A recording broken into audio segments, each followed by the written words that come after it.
coéquipier de Vincenzo Nibali qui demande à Greppel de ne pas s'exciter, de ne pas hausser le ton du peloton. On gère la situation. Ça veut dire on gère la situation. Vous énervez pas les gars. Il pleut, c'est vrai, mais ça reste dangereux, c'est glissant. Il ne va rien se passer si on reste tranquille.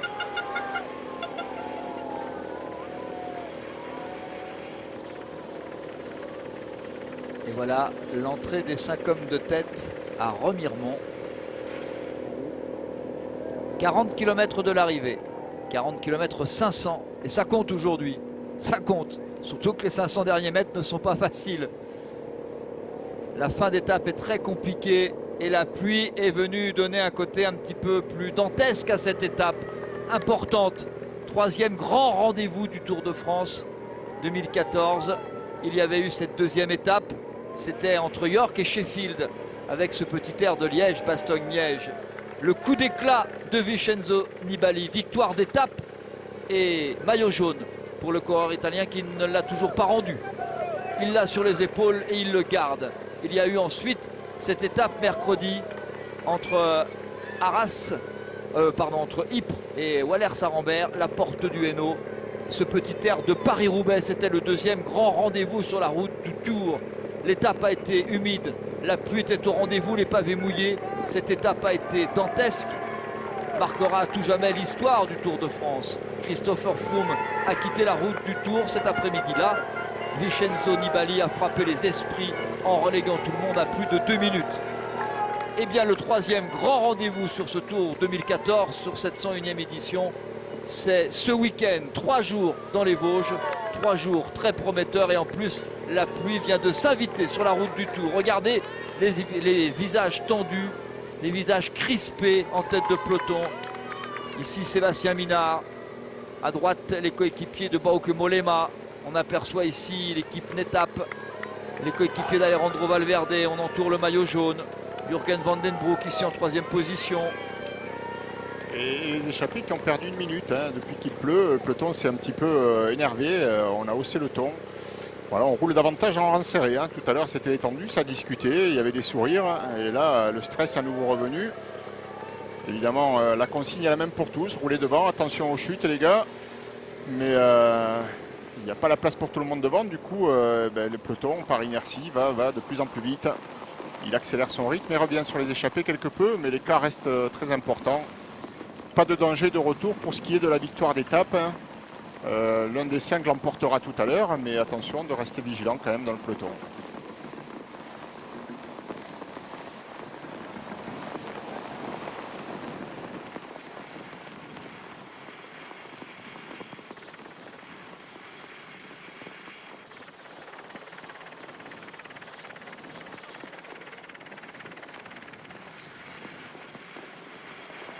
Quelle image pour cette 8e étape en ce samedi 12 juillet. 161 km de Tomblaine à Gérardmer-la-Moselaine. C'est le nom de la côte d'arrivée aujourd'hui. 2 cols de 2e catégorie dans le final. 25 km bien compliqués et 2 courses en une. D'un côté, la victoire d'étape va se jouer entre ces 5-là.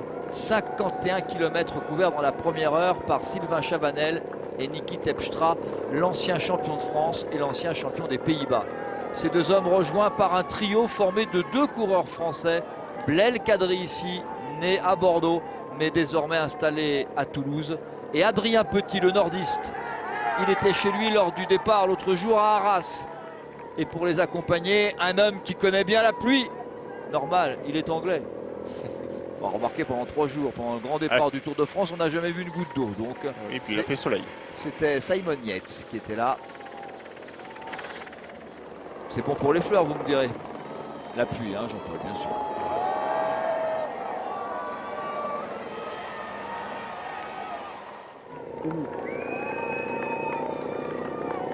Et voilà Simon Yates. C'est désormais le Benjamin du peloton depuis le retrait hier de Danny Van Poppel, le coureur néerlandais de l'équipe Trek.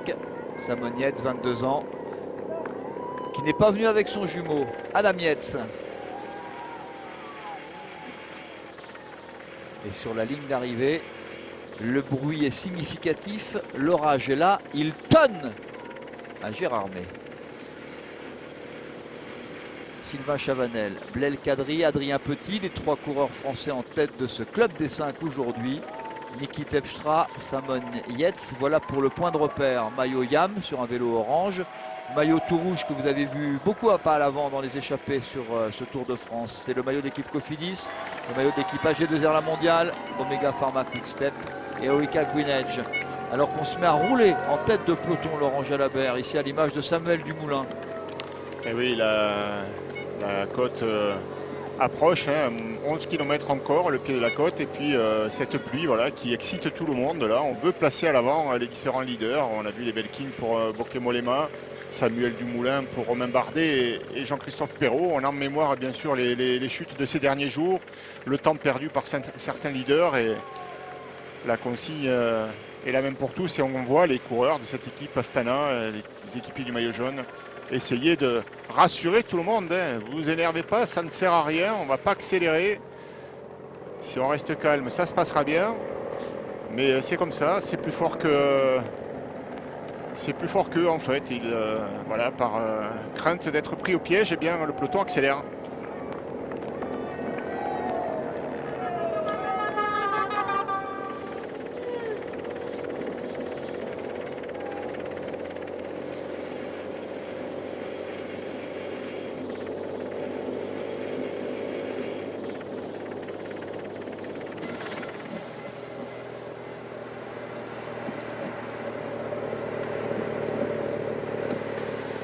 Alors Nibali, c'est peut-être un signe pour lui d'ailleurs.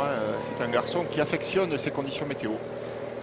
Je ne dirais pas qu'il n'aime pas le soleil, mais quand il pleut, ça ne le gêne absolument pas. Il a exactement les mêmes sensations que quand il fait beau. Ce n'est pas le cas de tous les coureurs. Certains ont les muscles tétanisés, se crispent sur leur machine. Et on a pu le remarquer d'ailleurs sur la journée de pavé que vous évoquiez tout à l'heure. L'autre jour, Nibali était particulièrement détendu sur son vélo, très serein. Voilà, il pleut. C'est des conditions qui sont un peu plus difficiles, mais du coup qui lui rendent la tâche à lui un peu plus facile. Et si c'était un signe du destin, si ce tour est pluvieux, il est vraiment taillé pour lui.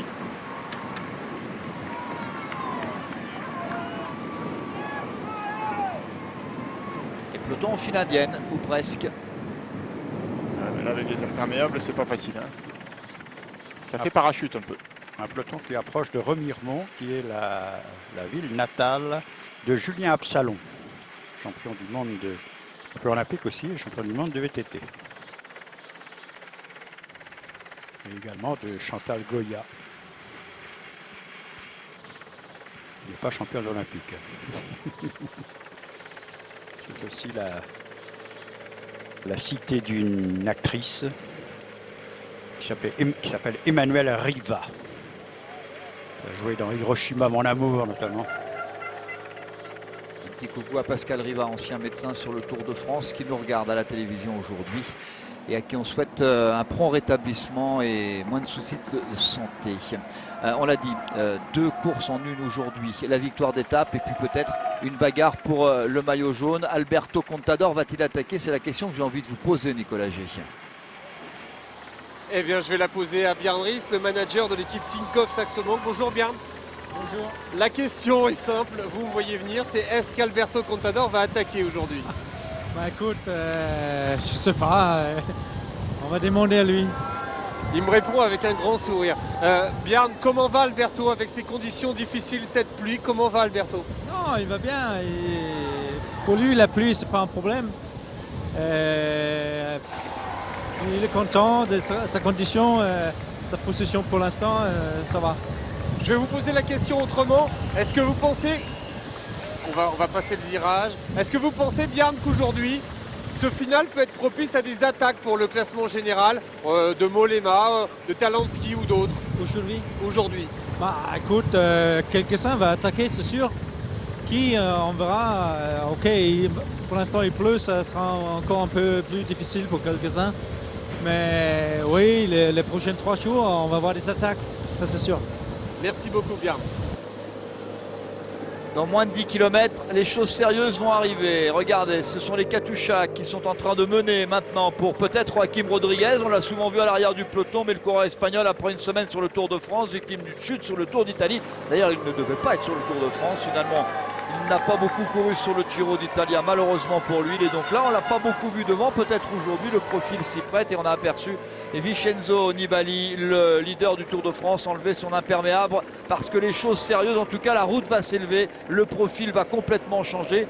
Ces 5-là vont s'expliquer avec Sylvain Chavanel et son vélo orange. Alors je cherchais, je voulais vérifier, mais je savais que j'avais quelque part la petite explication de ce vélo rouge orangé qui avait été fourni par ses mécanos à l'époque chez Omega Pharma Quick-Step. Ça date de 2012. C'est en fait la réplique de la couleur rouge du célèbre rouge Camaro de la voiture du même nom, emblème de la grande marque Chevrolet dont Sylvain est un fan inconditionnel et dont il possède un exemplaire. C'est vrai, il s'en sert de temps en temps. En tout cas, il était venu par exemple reconnaître le contre-la-montre entre Bergerac et Périgueux. Il était venu le reconnaître avec cette voiture justement.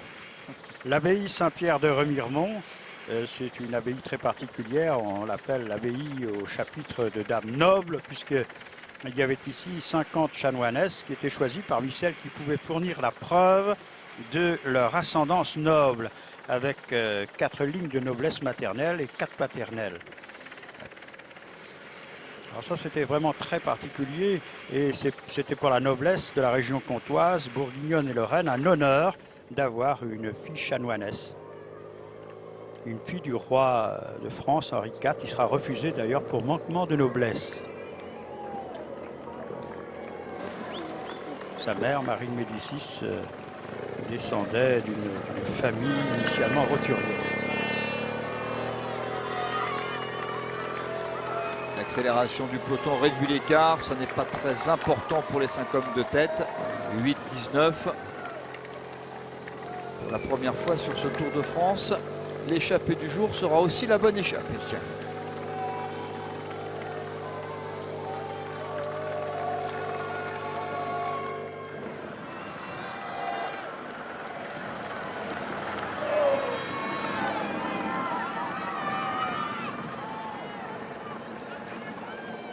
Ça doit commencer à trotter sous les casques dans l'échappée parce qu'on commence à penser à la victoire d'étape. Je vais juste voir Cédric Vasseur sur l'état de la route, la météo et son regard sur les 5 hommes de tête.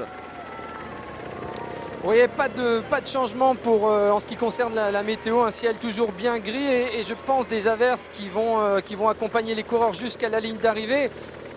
Vous parliez tout à l'heure de cet écart qui est en train de baisser et c'est tout à fait naturel puisque depuis un certain nombre de kilomètres au niveau de l'échappée on est relativement vigilant, on ne prend aucun risque avec une chaussée qui par endroits est glissante et puis évidemment je ressens aussi cette tension qui est palpable. Ces coureurs savent qu'ils vont jouer la victoire d'étape, ils ont appelé pour chacun leur directeur sportif. On a pas mal parlé en ce qui concerne Barmati avec Terpstra. On a vu aussi Julien Jordi parler à Biel Kadri. Je crois que de toute façon ces coureurs vont sans aucun doute s'attaquer dans la prochaine difficulté et on devrait voir les hommes les plus forts essayer de filer vers Gérardmer. Ouais, il va falloir qu'il s'excite un petit peu devant et qu'il se réveille en tout cas parce que le peloton tout à l'heure semblait vraiment désintéressé par la victoire d'étape. Cette fois il a accéléré le rythme. Alors 31 km, presque 8 minutes, mais ça fait quand même encore beaucoup. Mais quand même 2 minutes de perdu là en moins de 10 km. C'est à prendre en considération. Les échappés ont vraiment levé le pied et surtout le peloton a bien accéléré. Donc attention de ne pas trop s'endormir devant. Et attention aussi dans chaque virage, la prudence ici de Thomas Voeckler. Il va faire un petit effort en danseuse pour recoller au peloton, mais il a été très prudent dans cette traversée de village et ce rond-point à gauche. C'est la sortie de Saint-Étienne de Miremont. Pour le peloton en tout cas, avec l'équipe Katusha.